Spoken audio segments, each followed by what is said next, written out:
Hey guys, I wanted to do a comparison of two Dobson 1867 banjos. One is owned by me, this is mine, and then one is owned by a friend, and I'll show it in just a minute. I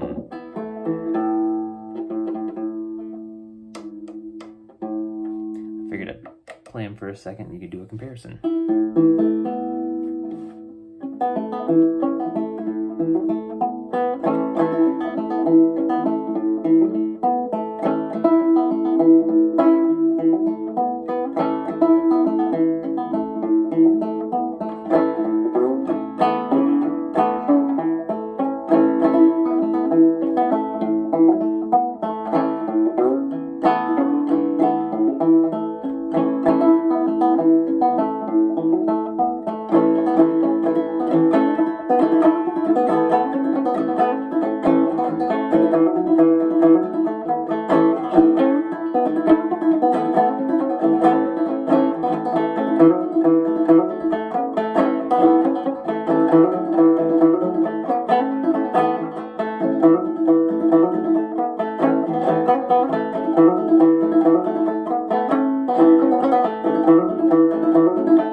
This is my Dobson. Again, it's a very plain Jane one, and we'll dive deeper into it in a minute. Let you guys hear this one. And I can also explain the reasons why I think they might sound a little different, but they also still sound so similar. So this is my friend's. Very beautiful. Lots of great inlay. We'll talk about it in a minute.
So yeah, this is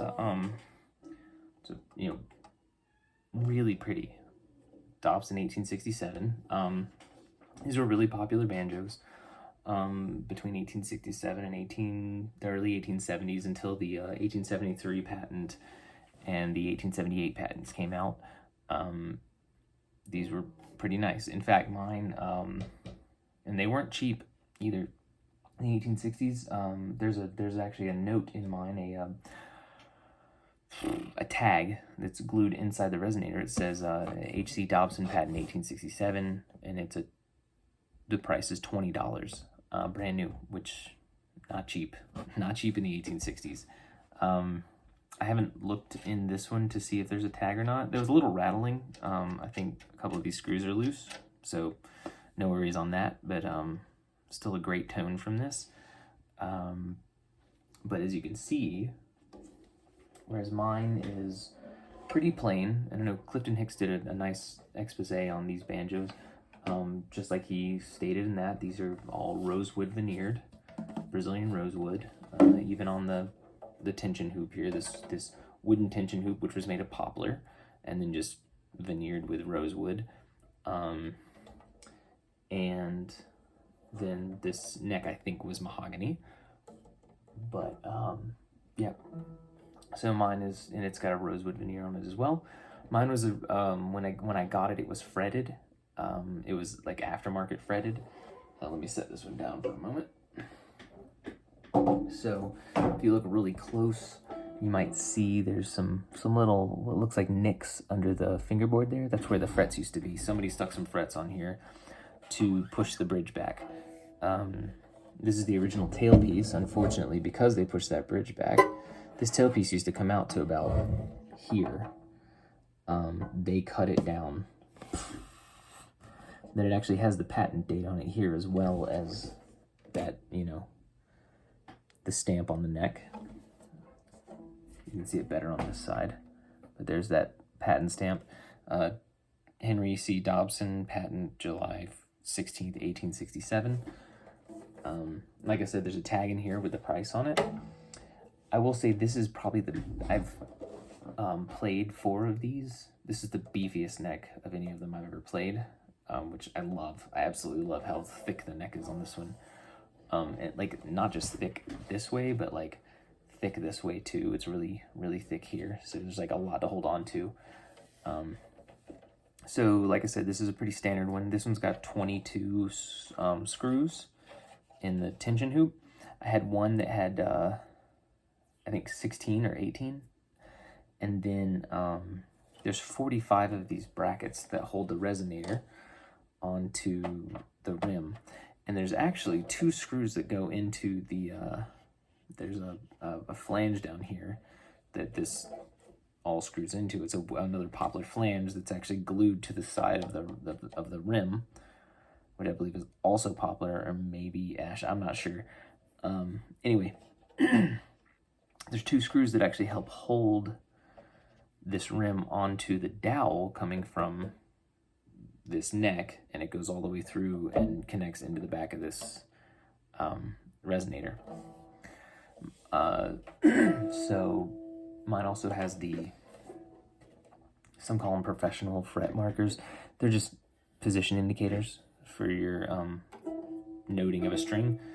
Mine has 12 of them, and they're not perfect.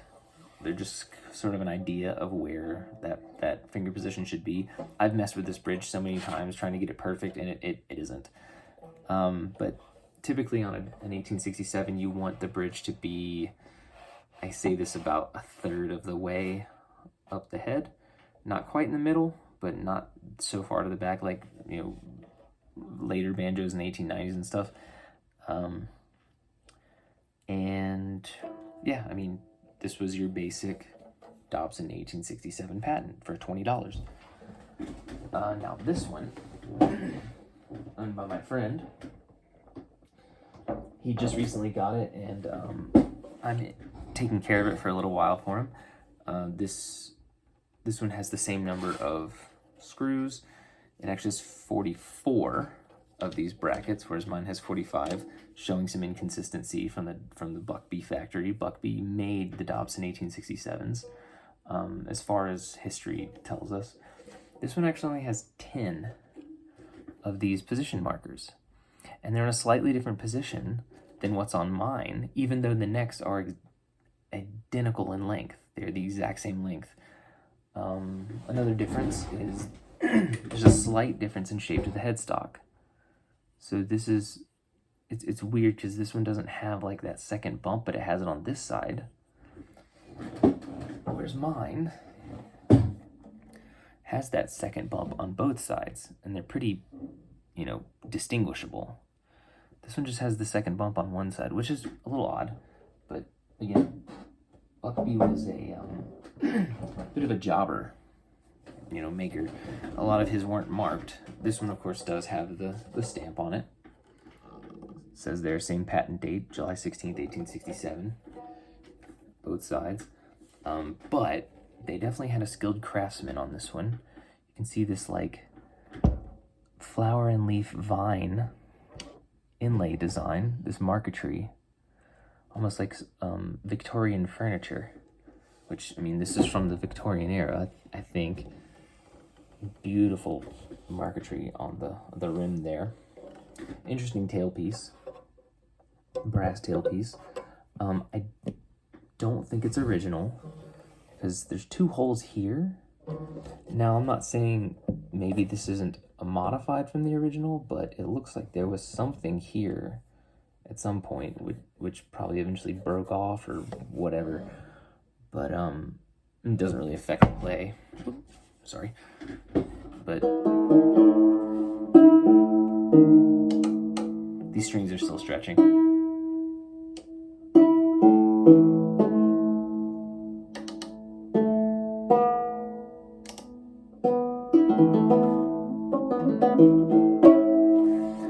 I will say I think there are some differences in tone on these two banjos. Obviously, I've spent a lot of time getting mine to sound the way I want it to. This one's a little more muted, I would say. It's got a slightly thicker bridge that's lower, and I think that's the big difference, is just how much lower that bridge is. Whereas you can see mine is, and I custom made this bridge. That bridge is almost an inch high. It has a slightly rounded shape to it, because I've seen pictures where they round them kind of like a violin bridge.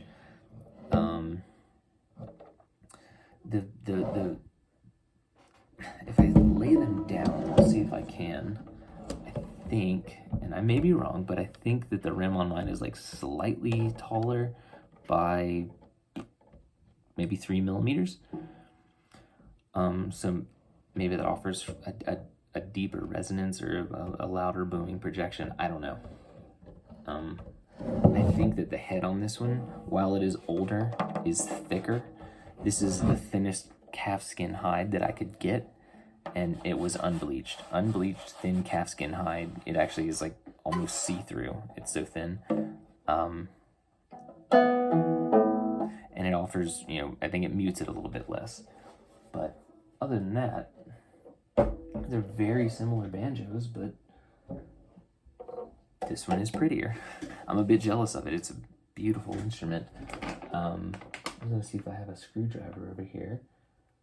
I can sort of show you but I don't. The tensioning is basically just these are wood screws that screw right into this wooden flange down in here to bring tension on the head. So, great design, but he eventually went to a metal tension hoop. I'm guessing for reliability and just longevity, I don't know. But anyway, yeah, that's about it on these. Just beautiful. Oh, I gotta show you that too. There's a beautiful just rose inlay, marquetry into this rosewood backing. And I think this neck has been refinished with some kind of more modern lacquer, but it's still beautiful, still in great shape. And typical violin, or these are probably viola tuning pegs, which I think is what is in mine, is viola tuning pegs. And yeah, if you ever get the chance to buy one of these, I think you should. They're, to me, one of the best sounding banjos there are out there. But anyway, thanks for looking, and keep picking.